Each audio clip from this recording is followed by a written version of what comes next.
Bonjour et bienvenue dans le podcast Secret d'Alcôve. Comment nourrir la relation de couple? Comment ne pas se sentir frustré et ne pas frustrer ton partenaire grâce au langage de l'amour? Et nous verrons aussi les 5 langages de l'amour avec un parallèle sur les signes astrologiques. Bonjour et bienvenue dans ce nouvel épisode du podcast Secret d'Alcôve. Je suis Nathalie Marco, coach en relations amoureuses et passionnée d'astrologie. Et chaque semaine, je t'accompagne pour t'aider à transformer ta relation, à raviver la complicité et à retrouver le bonheur à deux. Ensemble, nous allons explorer des outils pratiques, des réflexions profondes et des clés pour vivre pleinement ta vie amoureuse. Si tu ressens que ce podcast t'inspire et qu'il peut être utile à d'autres femmes, n'hésite pas à le partager autour de toi. Et si tu souhaites soutenir le podcast, une jolie note et un commentaire me feront plaisir et m'encourageront à t'apporter encore plus de contenu. Alors on a tous un réservoir d'amour et si on ne le nourrit pas, eh bien on se sent frustré ou plein de rancœur. Les langages de l'amour, c'est Gary Chapman qui les a établis et ils sont au nombre de 5. Un langage de l'amour, pour Gary Chapman, c'est un peu comme l'essence que tu peux mettre dans ta voiture. Si tu as un réservoir qui a un certain niveau d'amour, de réserve d'amour, et l'idée c'est d'aller nourrir, remplir ton réservoir d'amour, le réservoir de ton partenaire. Alors, généralement, on donne à l'autre ce que l'on aimerait recevoir.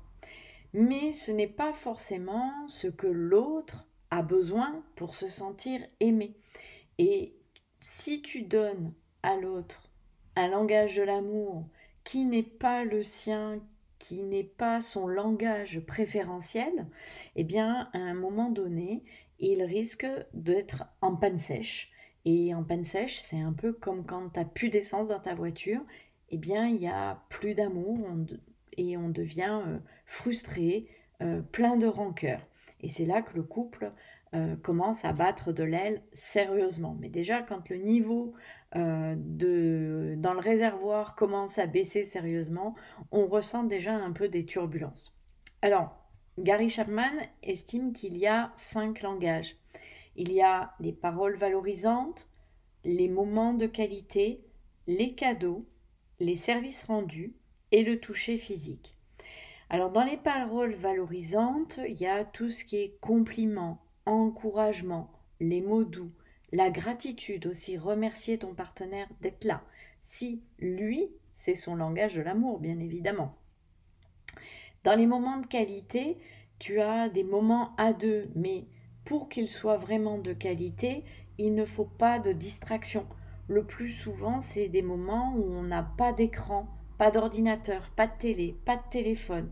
Des moments aussi où on se retrouve vraiment tous les deux connectés, sans les enfants. C'est pour ça que c'est important aussi de partir de temps en temps, une petite escapade, une soirée, voire 2, 3 jours, voire plus si tu peux, pour te retrouver vraiment qu'avec ton partenaire.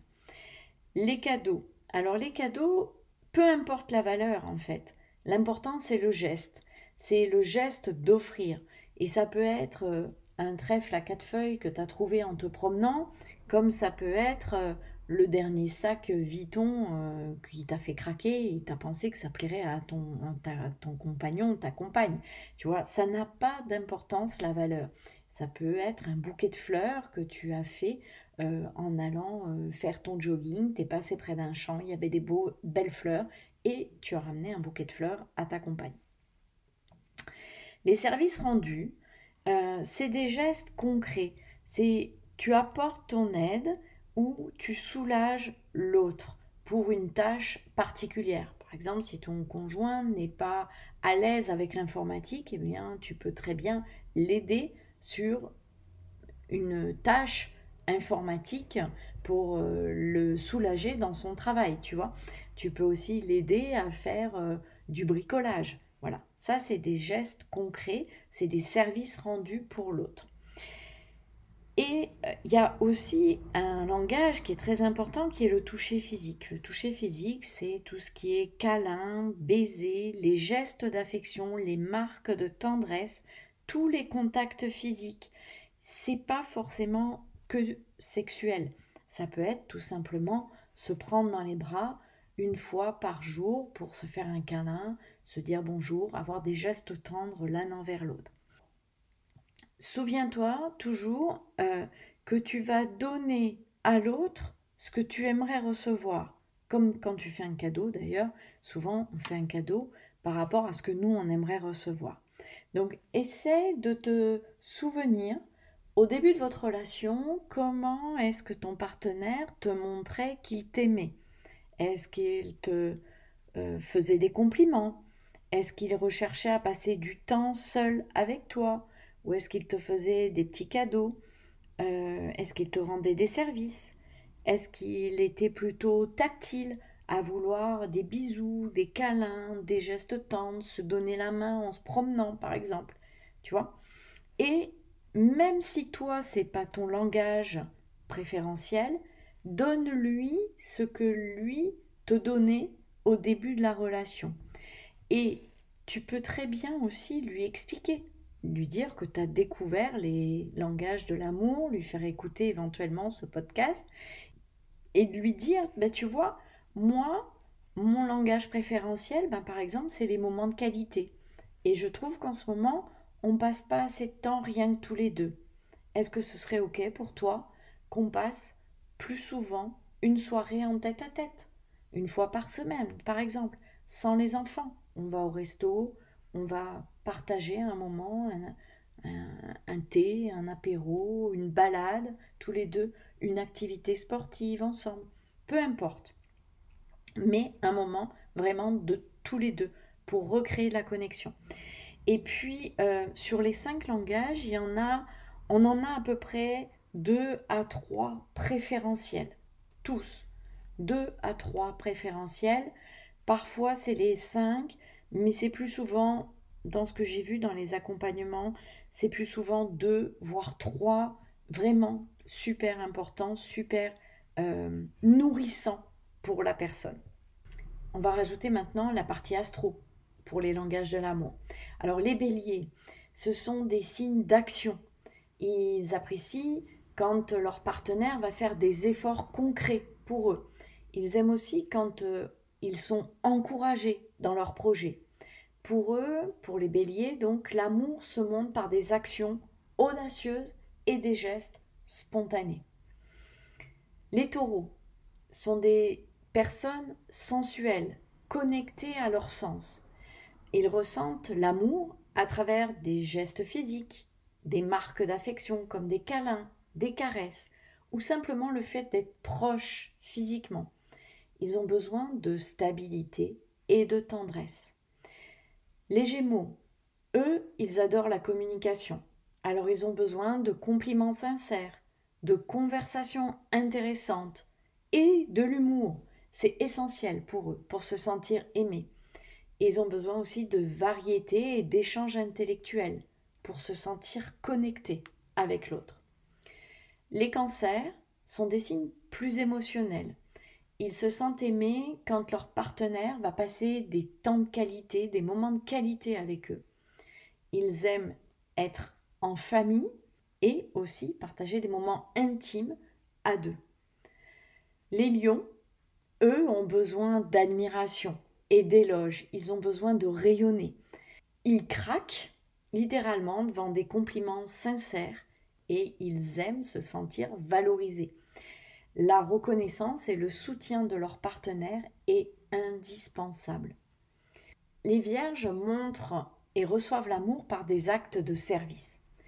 Elles vont apprécier des petites attentions, des efforts, de la prévenance, des gestes pratiques comme les aider à organiser quelque chose. Pour eux, c'est une vraie preuve d'amour.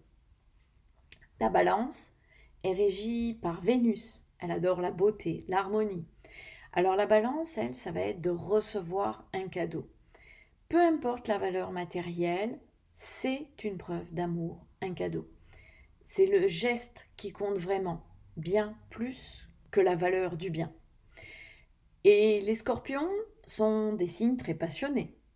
Ils aiment l'intensité physique, ils ressentent l'amour avec toi à travers l'intensité physique, les gestes intimes, même peut-être simplement sans les gestes, même peut-être juste des regards coquins, des regards qui en disent long, des regards complices.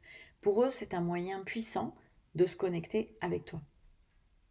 Le Sagittaire, lui, est un aventurier. Il va aimer partager des expériences avec son partenaire, passer du temps ensemble à explorer le monde, à découvrir de nouvelles choses. Ça va être son langage préféré. Le Capricorne, lui, il va recevoir l'amour avec des actions responsables et fiables. La fiabilité, c'est très important pour le Capricorne. Il va falloir que tu lui prouves que ton dévouement face au lien que vous avez, à l'union que vous avez, même si vous n'êtes pas officiellement mariés. Ça va être à travers des efforts constants et des gestes utiles. Pour lui, c'est une manière de te dire je t'aime ou d'avoir la preuve que tu l'aimes. Les Verseaux sont des penseurs innovants. Ils ont besoin d'une connexion intellectuelle. Ils vont se sentir aimés, par exemple, quand ils partagent des idées. Ils aiment recevoir aussi des encouragements et des compliments, mais sur leur originalité et sur leur qualité d'indépendance.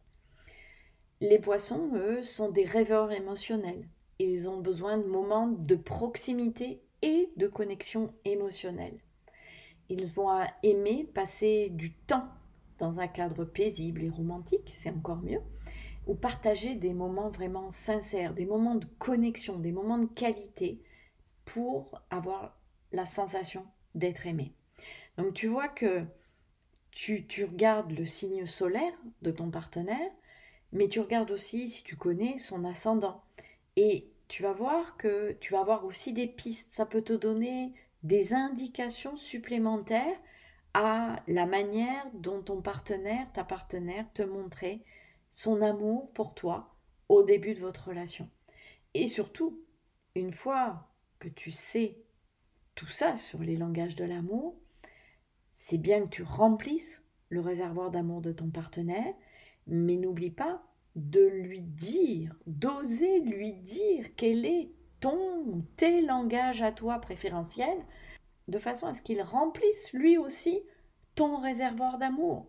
Parce que si toi tu nourris son réservoir, tu remplis son réservoir d'amour, et que lui ne remplit pas le tien, ça va pas aller non plus. Donc, ose exprimer tes besoins, ton langage ou tes langages préférentiels de l'amour. Et puis comme ça, tous les deux, vous pouvez vous nourrir et nourrir votre relation, nourrir le nous. Voilà, j'espère que tu as aimé ce podcast. Si tu as des commentaires, vas-y, laisse-moi un commentaire, je te répondrai personnellement. Si tu penses que ce podcast peut aider une personne autour de toi, je t'invite à le partager. Je te souhaite une très belle journée et je te dis à mardi prochain pour le prochain podcast Secret d'Alcôve.